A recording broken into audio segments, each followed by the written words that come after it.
안녕하세요. 저는 서울에서 3살 된 딸아이를 키우고 있는 싱글맘입니다. 아이를 키우면서는 제 나이를 잘 안 헤아려보게 되는데 지금 가만히 생각해보니 저도 벌써 37살이네요. 오늘 유난히 힘든 날이었어요. 지친 몸으로 늦게 집에 돌아와서 혼자 홀짝홀짝 술 한잔 했네요. 엄마를 기다리다가 먼저 잠들었다는 아이 얼굴을 가만히 들여다보고 있자니 지금까지 살아온 인생이 주마등처럼 지나갑니다. 누구에게나 아이는 축복이고 선물이겠지만 저에게는 조금 더 특별한 아이거든요. 한 번도 제 이야기를 자세히 해본 적은 없었는데 오늘은 누구라도 붙잡고 넋두리 해보고 싶어졌어요. 영화 같은 제 이야기 한번 들어주시겠어요? 남편과는 대학교 1학년 때부터 CC였어요. 처음 만난 건 1학년이 듣는 교양 수업에서였는데 남편은 맨날 지가 그랬어요. 늦었다고 살금살금 들어오다가 우당탕 소리를 내며 넘어지거나 뭘 떨어뜨려서 사람들의 이목을 집중하게 만들었죠. 그러고는 해맑게 웃으면서 큰 소리로 죄송합니다 하고 꾸벅 인사를 하는 한마디로 미워할 수 없는 캐릭터였어요. 곱상한 얼굴에다 키도 큰데 백화점 브랜드의 옷을 늘 깔끔하게 입고 다녔어요. 하는 짓이 왠지 철없는 도련님 같아서 남자로는 끌리지 않았지만 입고 다닌 스타일이 너무 마음에 들어서 자꾸 눈이 가더라고요. 저는 패션 디자인과였거든요. 어릴 때부터 옷을 너무 좋아했고 틈만 나면 동대문 시장에 가서 옷 구경하는 게 취미였어요. 고등학교 때는 동대문에서 옷을 사와서 친구들에게 팔기도 했어요. 친구들 사이에 입소문이 날 정도로 장사가 잘 되어서 용돈도 쏠쏠하게 벌었죠. 그렇게 패션 디자이너의 꿈을 안고 패디과에 진학했어요. 중간고사 때 남편이 제 노트를 빌려간 것을 계기로 서로 친해졌어요. 밥 한 번 같이 먹고 커피 한 잔 같이 마시고 수업도 같이 듣고 하다 보니 자연스럽게 연인이 되었죠. 남편은 그야말로 철부지 아들 같았지만 저에게 늘 대단하다고 말해주고 제 꿈을 진심으로 응원해 주었어요. 남편의 그런 모습이 저를 충만하게 해주었던 것 같아요.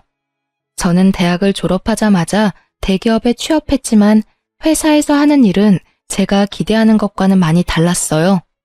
정말 실망스럽고 몸도 마음도 너무 힘들었지만 얼른 돈을 모아서 제 쇼핑몰을 하겠다는 생각으로 하루하루 버티며 살았어요. 그동안 남편은 공익근무요원 복무를 마치고 졸업을 하게 되었는데 그제서야 취업 준비를 시작했어요. 제대로 된 스펙 하나 없이 2년 넘게 서류 한 번 통과한 적이 없었어요. 그런데도 여전히 해맑고 걱정이 없는 것 같더라고요. 남편의 그런 모습에 이 사람과의 미래가 그려지지 않아서 이별을 고민하고 있을 때였어요. 그날이 발렌타인데이였는데 오랜만에 좋은 데서 밥을 먹자면서 호텔에 있는 레스토랑으로 데리고 가더라고요. 그런데 그 자리에 남편의 부모님이 나와 계셨어요. 부모님을 처음 뵙는 건 아니었지만 예상하지 못한 상황이라 좀 당황스러웠죠. 그런데 그 자리에서 더 당황스러운 이야기를 하시더라고요. 아무리 봐도 이놈이 취업하긴 글렀고 남의 밑에서 일할 수 있는 놈도 아니다. 그래도 우리 집이 어렵지 않으니 지 사업해보라고 뭘 하나 차려주고 싶은데 이놈 혼자 하라고 하면 하는 족족 말아먹을 걸 내가 안다.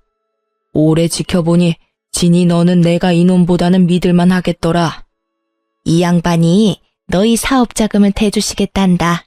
우리가 도와줄 테니 진이 너 현빈이랑 사업 한번 같이 시작해보면 어떻겠니? 초기 자금으로는 모자라지 않을 만큼 지원하시겠단다.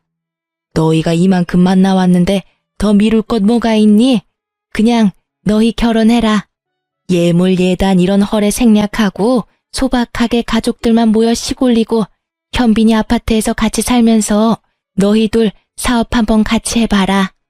남편의 집안 사정을 아주 자세히 알고 있지는 못했지만 경기도 근처에 대대로 물려받은 땅이 많고 20여 년쯤 전에 그 일부가 고속도로에 유입되면서 엄청난 보상을 받았다고 하더라고요. 친구들 중에는 남편 집안의 부를 부러워하거나 시기하는 애들도 있었지만 저는 사실 경제력을 알고 사귄 것도 아니었고 그를 만나면서 그 집안의 재산이 저와 관계 있는 일이라고 생각해 본 적은 없었어요. 그런데 이 남자랑 결혼을 하면 제 브랜드를 만들고 싶었던 꿈을 이룰 수 있다고 하는데 이게 현실 같지도 않고 한동안 그냥 멍해지더라고요. 그 자리에서 제가 무슨 이야기를 하고 무엇을 먹었는지 아직도 기억이 나지 않아요. 마치 꿈을 꾼 것처럼요.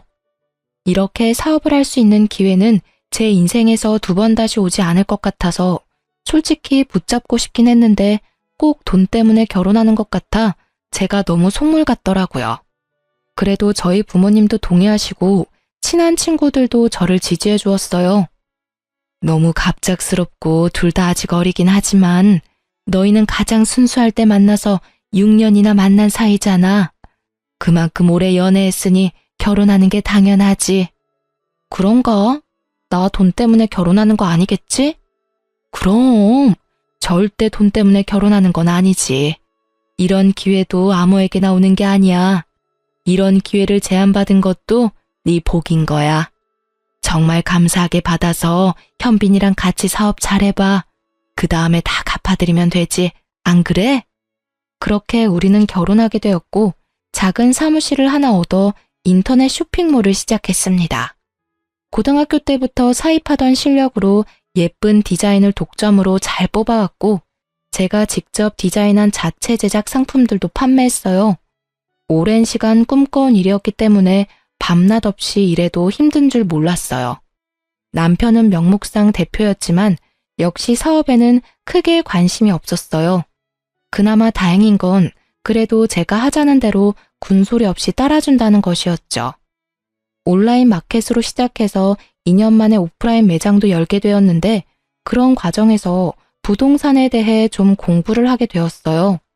이렇게 저렇게 부동산으로 재테크를 하다 보니 작은 상가도 몇 채 얻을 수 있었죠. 자산이 늘어갈 때마다 시부모님이 주신 사업 자금부터 갚으려고 했어요. 이렇게 자산을 키울 수 있었던 것은 시부모님 덕분이라고 늘 생각하고 있었기 때문에 이자까지 더해서 몇 번이나 돌려드리려 했죠. 또 그렇게 해야 진정으로 제 사업이라고 할 수 있을 것 같았어요. 그런데 시부모님은 언제나 단호하게 거절하셨어요. 대신 부동산 자산을 아들 명의로 해달라고 하셨어요. 부동산이라는 건 아무래도 여자보다는 남자 이름으로 되어 있어야지. 여자가 주인이면 세입자도 그렇고 공인중개사도 아주 쉽게 보는 법이야. 그래, 그런 건 어른 말 들어 손에 대는 거 하나 없어. 돈 갚을 필요 없고 상가 명의만 아들 이름으로 해라. 그걸로 대신해. 회사는 시부모님이 돈을 대줬으니 남편을 대표로 세웠다지만 제가 만든 부동산 자산까지 남편 명의로 하는 건 아무래도 좀 억울했어요. 그래도 초기 자금을 갚는 대신에 그렇게 해달라는데 냉정하게 거절할 수가 없더라고요. 집안에 괜한 갈등을 만들고 싶지도 않았고요. 이렇게 모든 게 순탄한 것 같던 저희에게 딱 한 가지 마음대로 되지 않는 건 바로 아이였어요. 결혼 5년 동안 피임을 하지 않았는데도 아이가 생기지 않았거든요. 임신이 안 되는 게 좀 신경이 쓰이긴 했지만 많이 걱정하거나 임신을 하기 위해 일부러 노력하지는 않았어요. 언제든 아이가 찾아오면 기쁘게 낳을 생각이었지만 둘 다 나이가 젊었고 무엇보다 저는 아직까지 사업에 더 욕심이 있었기 때문에 임신 자체가 그렇게 급하진 않았거든요. 그런데 시가에서는 제가 30살이 되는 해부터 임신에 대해 엄청 걱정하셨어요. 시어머니는 저만 보면 임신 이야기를 하셨고 시아버지는 외손주는 남의 자식이고 친손주가 있어야 집안의 대가 끊기지 않는다는 것을 늘 강조하셨어요. 너무 듣기 싫은 이야기였지만 옛날 분들이니까 그런가 보다 하고 그냥 넘기곤 했는데 진짜 짜증나는 건 손이 신우였어요. 신우는 원래 은행에 다녔는데 출산하고 나서 육아를 위해 그만두었대요. 아이가 어느 정도 큰 다음부터는 다시 일을 하고 싶은데 재취업이 쉽지 않아 스트레스를 적잖이 받은 모양이에요. 그래서 시부모님이 작은 카페를 하나 차려주었는데 직원을 두고 운영은 하고 있지만 본인이 그렇게 애정을 갖고 있는 것 같지는 않았어요.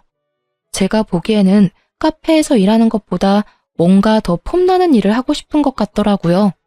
카페 일은 꼭 막노동 같다면서 자신이 이런 일이나 하고 있을 인물이 아닌데 출산한 것이 억울하다고 해요. 그러면서도 저만 보면 그렇게 임신하라고 난리였어요. 아이가 주는 행복이 얼마나 큰지 옳게는 모를 거야. 아이를 낳아야 진정한 어른이 되는 거라고. 아유, 나는 아이 안 낳아본 여자들하고는 말이 안 통해서 좀 답답해. 옳게. 1살이라도 어릴 때 애 가져야 돼. 나이 들어서 임신하면 기형아 확률이 더 높아지는 건 알지? 네, 저도 아이 생기면 낳을 거예요. 아이도 좋아하고요. 그러니까 하루라도 빨리 가질 생각을 해야지. 그러다 진짜 큰일 난다. 네, 제가 잘 알아서 할게요. 그러던 어느 날이었어요. 며칠째 감기 기운도 있고 컨디션이 영 좋지 않았는데 어쩐지 평소에 감기 걸린 것과는 뭔가 다르더라고요. 기분이 이상해서 혼자 임신 테스트기를 사서 해보았더니 선명하게 2줄이 나왔어요. 병원에 가보니 임신 5주 차라더군요. 그런데 얼마 안 있다가 갑자기 피가 쏟아지면서 자연유산이 되었어요. 병원에서도 임신 초기 자연유산은 매우 흔한 일이고 특별한 원인이 있는 것은 아니라고 하는데 시부모님과 신우는 다들 제가 조심하지 않아서 유산했다며 제 탓이라고 몰아댔어요. 몸도 마음도 가장 상처가 큰 것은 저였는데 말이죠. 급기야 시가에서는 저에게 사업에서 손을 떼라고 요구했어요. 진이야, 내가 아무리 생각해도 이게 아닌 것 같다. 너 매일 늦게까지 일한다고 스트레스 받으니 임신이 될 수가 있겠니? 어렵게 생긴 아이도 그렇게 쉽게 떨어지는 거 봐라. 임신도 다 때가 있는데 너 이참에 그냥 일 그만해라. 네? 어머니, 일을 그만두다뇨. 제가 일을 안 한다고 바로 임신이 되리라는 보장은 없어요. 이제 시험관을 해야지. 5년을 기다렸는데 임신이 안 됐으면 더 말할 것도 없어. 당장 일 그만두고 바로 시험관 해. 여자의 인생은 그저 애 낳고 잘 키우는 게 최고야. 어머니, 이 사업은 저한테 그렇게 쉽게 그만둘 수 있는 일이 아니에요. 제가 저 바닥부터 하나하나 차곡차곡 쌓아 올린 회사인데요. 또 지금 너무 잘 되고 있는데 이걸 어떻게 접어요? 아이, 그럼 이렇게 잘 되는 사업을 그냥 접기는 너무 아깝지. 그러니까 올케가 임신하고 애 키우는 동안 내가 그거 맡아서 잘해볼게. 그냥 접는 것보다 나한테 맡기는 게 훨씬 낫지. 올케 임신 여기서 더 늦어지면 진짜 큰일 난다. 진짜 기형아라도 나오면 어쩌려고 그래. 그래, 회사는 네 형님이 알아서 잘할 거다. 얘도 보통이 아니거든. 너만큼 잘해낼 거다. 그러니까 회사는 걱정 말고 너는 시험관에서 임신할 생각이나 해. 늦게 임신하고 애 키우면 너 몸만 축난다. 늙어서 엄청 고생해. 이게 다 너를 위한 일이야. 가족들이 이렇게 한마음으로 너를 위해 다 도와주겠다고 발벗고 나서는데 너무 고마운 일 아니니? 진이야, 넌 진짜 복도 많다. 이런 시댁이 또 어디 있니? 온전히 나를 위하는 것처럼 이야기했지만 유산을 한 제 몸을 걱정해주거나 마음을 살펴주는 사람은 아무도 없었어요. 사업이나 임신에 대해서 제가 어떤 생각을 갖고 있는지는 물어보지도 않았고요. 제 생각 같은 건 별로 궁금하지도 않고 그들에게는 중요하지도 않은 것 같더라고요. 일방적으로 자신들의 생각과 계획을 강요하면서도 모든 게 다 너희를 위한 일이라는 말은 꼭 붙였어요. 괜한 분란을 만들고 싶지 않아서 그냥 생각해보겠다고 하고 그 자리를 피했어요. 만나는 일을 최대한 피하면서요. 그런데 어느 날부턴가 남편이 나서서 저를 설득하기 시작했어요. 아니, 설득이라기보다는 강요했다는 것이 더 맞는 표현이겠네요. 나는 항상 자기가 하자는 대로 다 하잖아. 나는 앞으로도 쭉 그럴 거야. 그러니까 이번 딱 한 번만, 진짜 딱 한 번만 엄마 말대로 하면 안 돼. 엄마 말이 아주 틀린 말도 아니잖아. 당신이 무슨 말 하는진 알겠는데 내가 임신이 안 되는 게 사업 때문이라는 건 도저히 납득할 수 없어. 임신이라는 게 혼자 하는 게 아니잖아. 우리 왜 임신이 안 되는지, 뭐가 문제인지 검사를 한번 받아보자. 그런 다음 시험관을 하든 뭘 하든 결정해도 되잖아. 그런데 다짜고짜 일을 그만두고 내 자리를 형님한테 넘기라는 건 말이 안 돼. 아니, 어차피 임신하면 일을 못하니까. 임신하면 왜 일을 못해? 그럼 우리나라 일하는 여자들은 다 임신 못하니? 임신은 우리가 원할 때 우리가 결정해야 하는 거야. 사업도 마찬가지고. 아, 그냥 좀 따지지 말고 그냥 엄마 말 좀 들어. 그냥 놀고 먹고 살면 되는데 왜 그렇게 일 못해서 환장한 사람처럼 굴어? 엄마랑 누나랑 돌아가면서 맨날 나한테 전화해. 아주 지겨워 죽겠어. 아빠는 우리 집 대 끊길까봐 잠이 안 온대. 그놈의 대가 뭔지. 요즘 세상에 대가 끊기네 마네 하는 게 말이 안 되잖아요. 시가 사람들에게 저는 그저 무능한 아들 대신 일해주고 자기 집안 대를 이어줄 아이를 낳아주는 사람이었어요. 그때까지는 피하기만 했는데 이제는 안 되겠다 싶어 시부모님을 찾아가서 말씀드렸어요. 어머니, 저는 당연히 아이를 낳을 생각이긴 하지만 지금 당장 시험관을 하고 싶지 않아요. 먼저 왜 임신이 되지 않는지 남편과 함께 검사는 받아볼게요. 제가 아니라 남편에게도 문제가 있을 수 있잖아요. 요즘 남성 난임도 많다고 해요. 아니 얘, 우리 현빈이가 무슨 문제가 있다고 그래? 멀쩡한 애를 얘가 병신을 만드네. 임신이 남자 탓이 어딨니? 다 네가 일한다고 몸을 제대로 관리하지 않아서 임신이 안 되는 거지. 임신을 혼자 하는 것도 아니고 몸 관리는 저보다 현빈이가 더 안 하는 거 아시잖아요. 그건 검사 받아보면 알겠죠. 그리고 저에게는 지금 아이보다 사업이 더 중요해요. 물론 부모님이 도와주셨지만 제가 첫 삽부터 하나하나 제 손으로 쌓아올린 그야말로 제 자식 같은 회사입니다. 대표는 제가 아니지만 제가 다 키운 회사예요. 저는 그만둘 생각도 없고 형님에게 맡길 생각은 더더군다나 없습니다. 진작에 했어야 하는 일이지만 이참에 대표이사도 저로 바꿀 생각입니다. 뭐가 어쩌고? 참, 기가 차서 말이 안 나온다. 어쩜 이렇게 눈을 똑바로 뜨고 따박따박. 내가 나조차고 이런 소리 하는 거니? 다 너희들 좋으라고 하는 소리지? 됐다. 네 생각 아주 잘 알았다. 너 아주 잘났구나. 여자가 대표인 회사가 잘 돌아가겠다. 잘난 너희들 꼴도 보기 싫다. 앞으로 우리 집에 오지 마라. 시어머니는 기가 막힌다며 부들부들 떠시고 시아버지는 한마디도 안 하시다가 자리를 박차고 나가버리셨어요. 그전까지는 제가 한 번도 시부모님께 맞선 적이 없었어요. 충분한 초기 자금을 지원해 주셨다는 것 때문에 그분들에게는 저는 항상 빚을 진 기분이었거든요. 늘 고분고분하던 제가 이렇게 반기를 드니 당황하셨겠죠. 그날 이후 시가와는 물론 남편과도 사이가 좀 어색해졌어요. 신우는 하루에도 몇 번씩 전화를 했고요. 물론 잘 받지 않았어요. 전화를 받지 않으면 카톡으로 엄청나게 화를 쏟아냈어요. 뭐 읽기는 했지만 답을 하지는 않았죠. 시가 식구들과 잘 만나지 않으니 소화도 잘 되고 은근히 편하더라고요. 남편하고도 좀 대면대면해지면서 대화도 잘 안 하게 되었는데 남편은 친구들과 술 마신다며 안 들어오는 날이 점점 더 많아졌어요. 저는 저대로 사업에 더 몰두했죠. 좀 더 사업을 확장하기 위해 사람도 많이 만나고 공부도 했어요. 그러던 어느 날 남편이 회사로 꽃을 보냈더라고요. 미안하다는 장문의 편지와 함께요. 길에서 자객을 봤는데 제가 생각났대요. 제가 제일 좋아하는 꽃이거든요. 편지에는 여전히 사랑하고 존경한다는 말과 함께 주소가 하나 적혀 있었어요. 오랜만에 같이 저녁을 먹고 싶다면서요. 편지를 읽고 펑펑 울었어요. 그래도 고마운 분들이고 내가 사랑하는 사람인데 너무 제 생각만 한 것 같아서 미안한 마음이 들었어요. 그날 이후 저희는 다시 가까워졌어요. 남편이 저에게 애를 많이 쓰더라고요. 특히 지나가다가 생각났다면서 선물을 많이 해주었어요. 명품 가방이나 액세서리 같은 걸요. 또 친구들과 발리로 서핑 여행을 다녀오더니 저와 같이 가고 싶다고 휴가를 내서 여행을 가자고 하더라고요. 거기 너무 로맨틱하더라.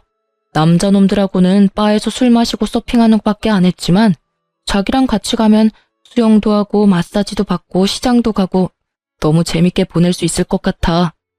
그동안 촬영만 하러 갔지 제대로 놀러 간 적은 없었잖아. 일은 잠깐 놓고 나랑 실컷 놀다 오자. 자기한테도 일 생각 안 하는 그런 시간이 필요해. 그렇긴 한데 뭐 샘플 나와서 엄청 바빠질 텐데 그래도 될까? 딱 3일인데 뭐. 3일 동안 자기 없다고 회사 안 돌아가면 우리 회사 크게 잘못된 거야. 가끔 사장이 없고 그래야 직원들도 숨통이 트이지. 안 그래? 정말 그동안 신상품 촬영을 하거나 물건 구매를 하러 간 적은 있어도 여행을 위해서 어딜 가본 적은 없었어요. 그렇게 남편이 강제로 끌고 가다시피 해서 3박 4일 동안 일 생각 하나도 안 하고 정말 놀다만 왔어요. 문득 남편이 갑자기 이렇게 잘해주는 게 좀 이상하다 싶은 생각이 들기도 했지만 어쨌든 그 순간만큼은 너무 행복했어요. 이제 시부모님한테도 내가 더 잘해야겠다 싶고 회사 대표 바꾸는 것도 그냥 두기로 마음먹었어요. 행복은 그렇게 오래가지 않았어요. 돌아오는 길에 공항 세관에서 가방 검사를 받았는데 남편 가방에 제가 산 것들과 똑같은 것이 하나씩 더 들어있었어요. 면세점에서 산 팔찌도 똑같은 것이 하나, 현지에서 산 화장품도 하나, 시장에서 스타일이 독특해서 사온 원피스도 똑같은 것을 샀더라고요. 이게 뭐야? 왜 똑같은 걸 샀어? 아니, 그런데 언제 샀어? 자기야, 그러니까 내가 이거 설명해 줄게. 이거 누나 주려고 산 거야. 누나가 자기한테 좀 화가 많이 났더라고. 내가 풀어주려고. 누나한테 선물을 해본 적이 없어서 뭘 사야 할지 잘 모르겠는데 자기가 워낙 안목이 좋으니까 똑같은 거 사면 되겠다 싶었어. 그런데 자기는 누나 별로 안 좋아하잖아. 괜히 기분 나빠할까봐 내가 그냥 몰래 샀어. 말 안 하고 사서 미안해. 아, 그래? 그랬구나. 그럼 나한테 말을 하지. 형님한테 더 어울릴 만한 걸 골라줬을 텐데. 누가 봐도 신우에게 어울릴 만한 것들이 아니었어요. 심지어 원피스는 사이즈도 맞지 않았고요. 평소 남편과 누나의 사이가 나쁘지는 않았지만 그렇다고 저 몰래 선물을 사서 기분을 풀어줄 정도로 다정한 사이는 아니었어요. 일단 알았다고 하고 넘어갔지만 이상한 기분이 들더라고요.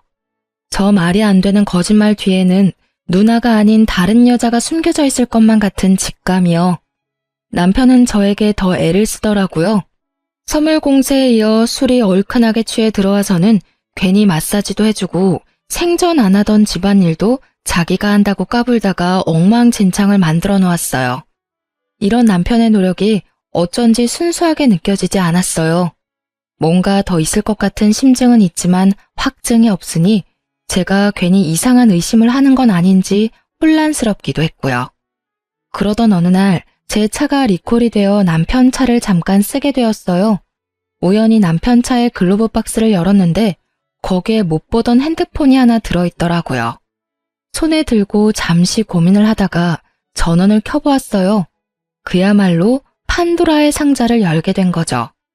다른 여자와 나눈 뜨거운 대화들, 친구들이 아니라 그 여자와 다녀온 여행, 누나에게 준다던 선물의 인증샷까지.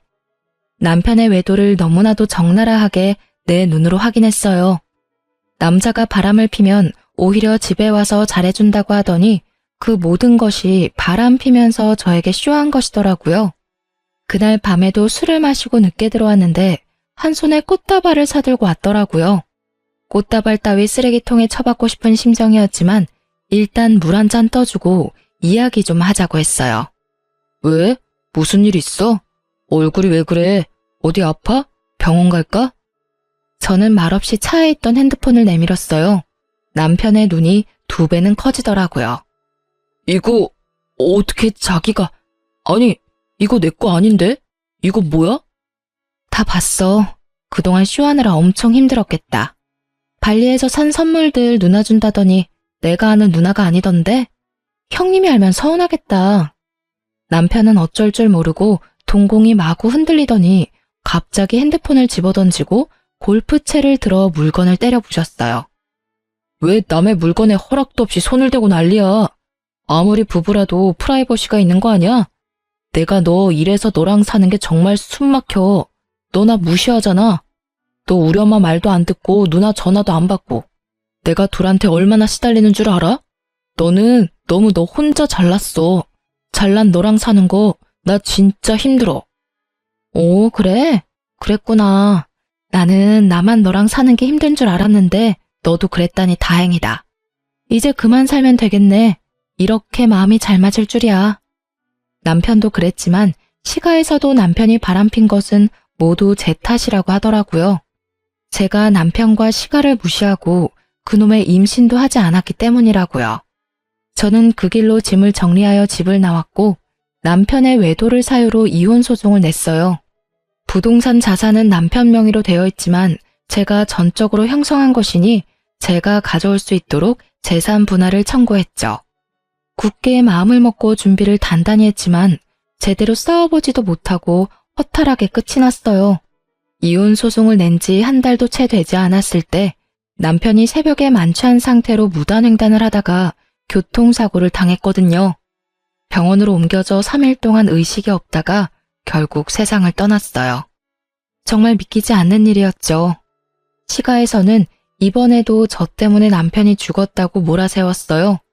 제가 이혼 소송을 내서 남편이 극도로 스트레스를 받았다면서요.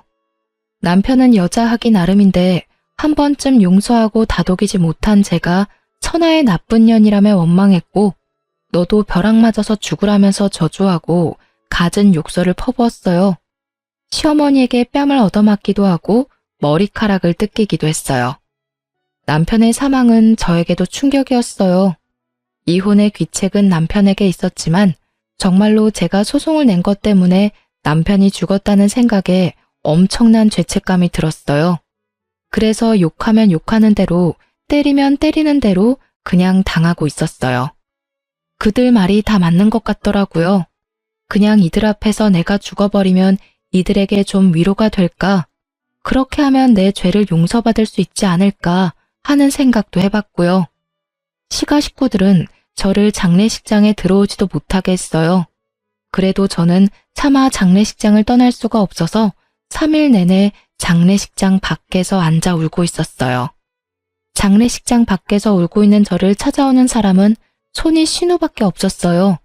그것도 한두 번이 아니라 집요하게 찾아왔죠. 옳게, 그 회사는 우리 현빈이 명의로 되어 있고 초기 자본금도 다 아버지가 대줬다는 거 잊지 않았지? 그러니까 서로 얼굴 붉히지 말고 미리 회사 정리하고 나가줬으면 좋겠어. 나중에 이야기해요. 나중에 이야기한다고 달라질 게 없어. 이게 내가 올케랑 상의하는 건 줄 알아? 그래도 그간에 정이 있어서 올케가 정리하라고 내가 기회를 주는 거야. 장례식장 밖에서 울고 있는 저를 찾아와 하루 종일 그 이야기를 했어요. 장례가 끝난 이후에도 시도 때도 없이 전화하고 전화를 받지 않으니 수십 통의 카톡을 보내더라고요. 남편이 죽은 것이 본인이 회사를 차지할 수 있는 절호의 기회라고 생각하는 것 같아 보였죠. 신우의 집요한 요구에도 입을 꾹 다물고 있었고 전화나 카톡 폭탄에도 별다른 반응을 하지는 않았지만 정말 처음에는 그렇게 하려고 했어요. 남편이 나 때문에 죽었는데 제가 무슨 낯으로 남편과 함께 운영했던 회사에서 계속 일을 할 수 있겠나 싶어서요. 장례를 마치고 오랜만에 회사에 출근해서 오래 같이 일한 직원들과 함께 식사를 하면서 앞으로 회사가 이러이러하게 될 것 같다고 말을 했죠. 당분간은 대회비로 해달라는 당부와 함께요. 아니 이사님, 그게 무슨 말씀이세요? 이 회사가 이사님에게 어떤 회사예요? 그걸 왜 그 집에 넘겨요? 안 돼요 이사님, 정신 차리세요. 대표님이 돌아가신 건 너무 슬프고 안타까운 일이지만 그게 왜 이사님 때문이에요? 저희가 모른 척하고 있었지만 소문 들어서 다 알고 있어요. 바람을 피운 것도 대표님이고 술 먹고 무단횡단하다가 사고를 당한 것도 대표님이 잘못한 거잖아요. 미리 말씀드리지 못했지만 저희 직원들이 대표님이 다른 여자 만나는 거 본 적 있어요. 그래서 회사에 소문도 돌았고요. 대표님이 이사님과 여행 가신다고 할 때 저희 다 경악했어요. 두 분 이혼하신다는 소문에 저희가 얼마나 다행이라고 생각했다고요. 이런 거 미리 말씀드리지 못해 정말 죄송해요. 네, 이사님, 절대 안 돼요. 저희 지켜주셔야죠. 대표가 바뀌면 저희 다 그만둘 거예요. 그럼 이 세상에 우리 브랜드 없어지는 거예요. 제발 정신 차려주세요. 저희 회사 지켜주세요. 이사님 피땀으로 만든 회사잖아요. 직원들의 말에 갑자기 정신이 번쩍 들더라고요. 정말 그랬어요. 남편이 죽은 건 너무 슬프고 안타까운 일이었지만 정말 그가 저 때문에 죽은 건 아니었어요. 바람을 피운 것도 그였고 시가 사람들 말대로 제가 남편이 바람핀 것을 용서해야 할 이유 같은 건 하나도 없었어요. 술을 먹은 것도 무단횡단을 한 것도 그래서 죽은 것도 제 잘못이 아닌 그의 잘못이었어요. 여기까지 정리가 되고 나니 내가 일군 이 회사는 절대 뺏길 수 없다는 생각이 들었어요. 회사뿐만 아니라 그동안 내 피와 땀으로 만든 재산도 다 찾아와야겠다고 마음먹었어요. 그동안은 소화도 안 되고 구토가 나서 잘 먹지도 못했는데 갑자기 기운이 솟으면서 이것저것 먹고 싶은 것도 생기고 밥도 잘 챙겨 먹고 다녔어요. 남편이 사망하면서 이혼 소송은 무효가 되었고 상속으로 재산을 정리해야 했어요. 우리 부부는 아이가 없었기 때문에 저와 시부모님이 남편의 재산을 공동으로 상속받는 상황이 되었죠. 법적으로 시부모가 각각 1이고 저는 1.5가 되어서 결과적으로는 시부모가 더 많이 가져가는 모양새가 되더라고요. 상속의 규모도 그렇지만 어떤 것을 나눌 것인가도 신중해야 했어요. 자칫 잘못하면 상속세 폭탄만 맞게 되고 제 손에 쥐어지는 것이 없겠더라고요. 어찌된 영문인지 남편의 재산을 정리하는 와중에 저는 모르고 있었던 재산이 꽤 나타났어요. 알고 보니 시아버지가 세금을 피해보려는 목적으로 남편 이름으로 된 계좌를 만들어 적지 않은 현금을 넣어두었어요. 또 시부모가 신우에게 차려준 카페도 남편의 명의로 되어 있었어요. 부동산은 남자 명의로 되어 있어야 한다는 것이 시아버지의 신념인데 본인 이름으로 하자니 세금이 걸리고 사위는 남의 자식이니 못마땅하고 자기 자식인 아들 이름을 걸어둔 모양이에요. 이 재산들은 현빈이도 잘 몰랐던 내 재산이다. 내가 만들어 온 재산이란 말이다. 이건 네가 손댈 수 없다. 네 상속분에서 이 부분은 다 우리에게 돌려놔라. 내 아들이 너 때문에 죽었는데 이런 것까지 네가 다 가져간다면 그게 사람이겠니? 인두껍을 쓰고 어떻게 그래? 마음 같아서는 한 푼도 안 주고 쫓아내고 싶건만 평생 놀고 먹는 것밖에 할 줄 모르는 사람이었어요. 이 사람 앞으로 된 재산 다 제가 만든 것들입니다. 긴 말하지 않겠습니다. 법대로 하시죠. 남편이 상속받은 것보다 제가 불린 재산이 훨씬 많습니다. 제 것 분명하게 내놓으셔야 할 겁니다. 저런 사람 같지도 않은 것 같으니라고. 다 우리가 준 돈으로 시작한 것들인데 거기에 네 것이 어디 있어? 우리가 아니었으면 네가 무슨 재주로 그렇게 할 수 있냐고. 시부모는 거품을 물고 저를 비난했지만 저는 눈 하나 깜짝하지 않았어요. 당당했거든요. 처음에 시부모님이 돈을 내어주신 것은 맞지만 몇 번이나 돌려드린다는 걸 고사하고 거절한 것은 그분들이었으니 그 돈에 대해서는 제가 주눅들 이유가 없더라고요. 사실 결혼 생활 내내 뭔가 빚진 것 같은 기분 때문에 저도 시가에 적지 않은 노력을 했어요. 좀 부당하다 생각되어도 시부모님 하라는 대로 고분고분 말도 들었고 해마다 때마다 물질적으로나 물리적으로나 저는 최선을 다했어요. 더군다나 밤낮으로 일해서 재산을 만들었고 매일 놀고 먹기만 하는 한량 같은 남편의 재산까지 제가 착착 불려주었잖아요. 저에게 수고했다 절을 해도 시원치 않은데 계속 비난만 하는 그들에게 저도 더 이상 당하지 않을 거라고 마음을 굳게 먹었죠. 제가 기여한 부분들을 증명해서 재산을 가져오기 위해 변호사를 고용하고 소송을 준비했어요. 변호사가 대리를 하지만 그래도 소소하게 신경 쓰고 자료를 찾고 준비해야 하는 일도 너무 많았죠. 그 와중에 회사는 계속 운영이 되어야 했으니 이런저런 스트레스가 너무 많아서 몸도 마음도 지쳐갔어요.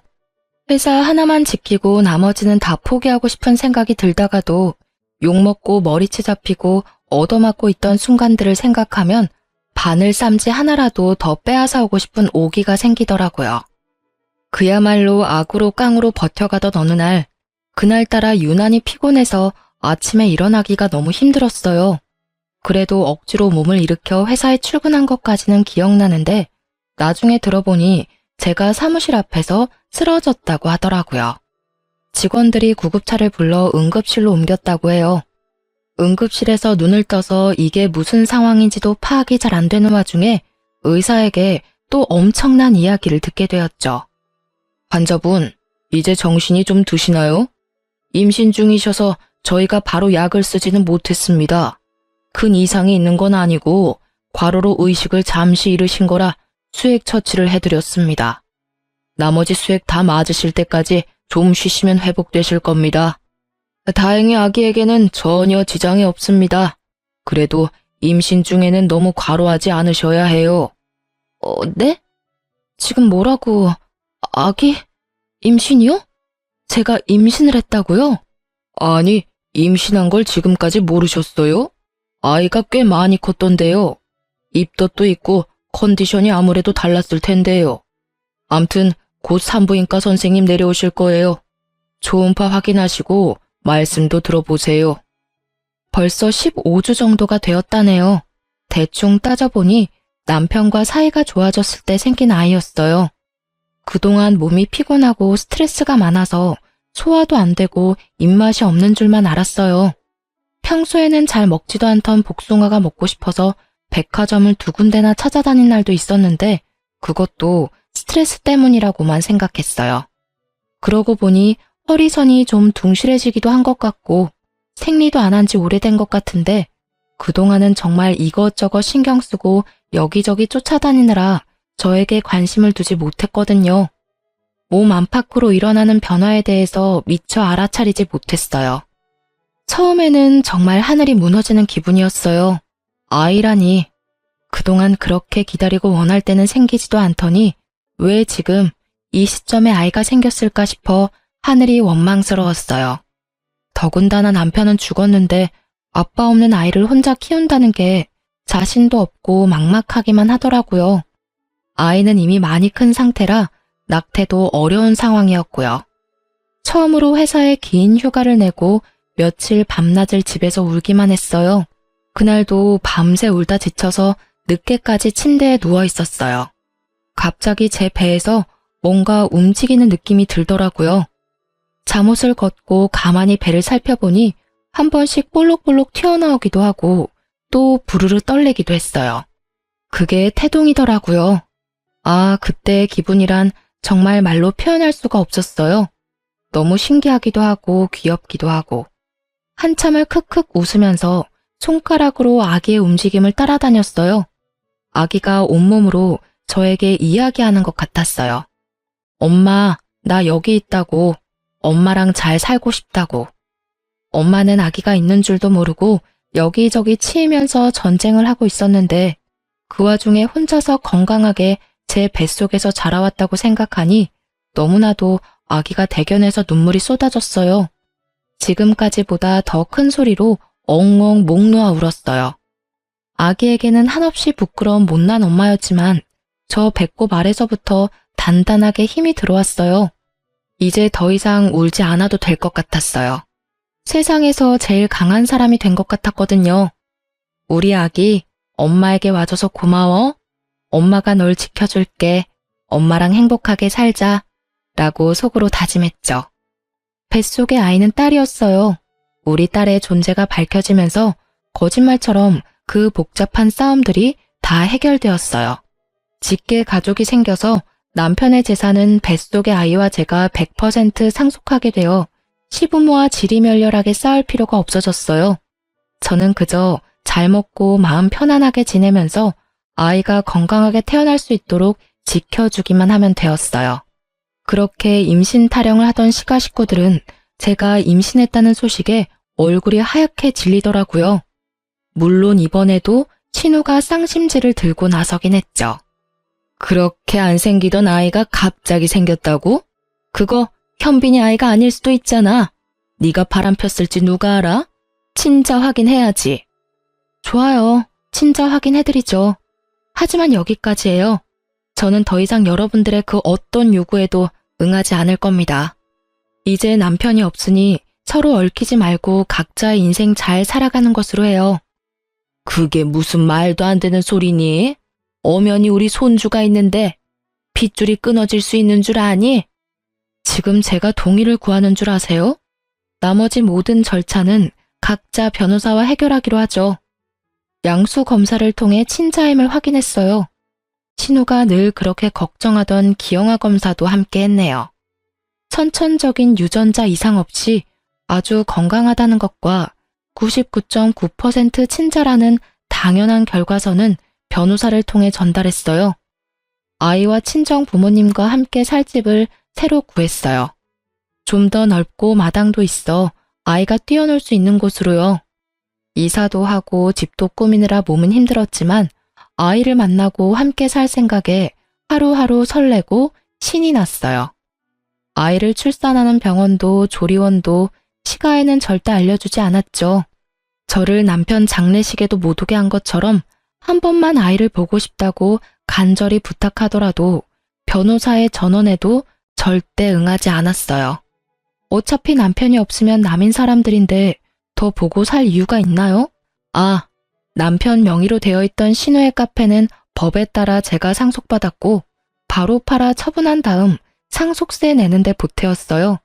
크진 않아도 목이 좋은 상가라서 값은 제대로 받았네요. 우리 딸은 저를 닮아서 건강하고 아주 똘똘하답니다. 아이가 커가는 게 너무 아쉽고 아까운데 벌써 3살이 되었어요.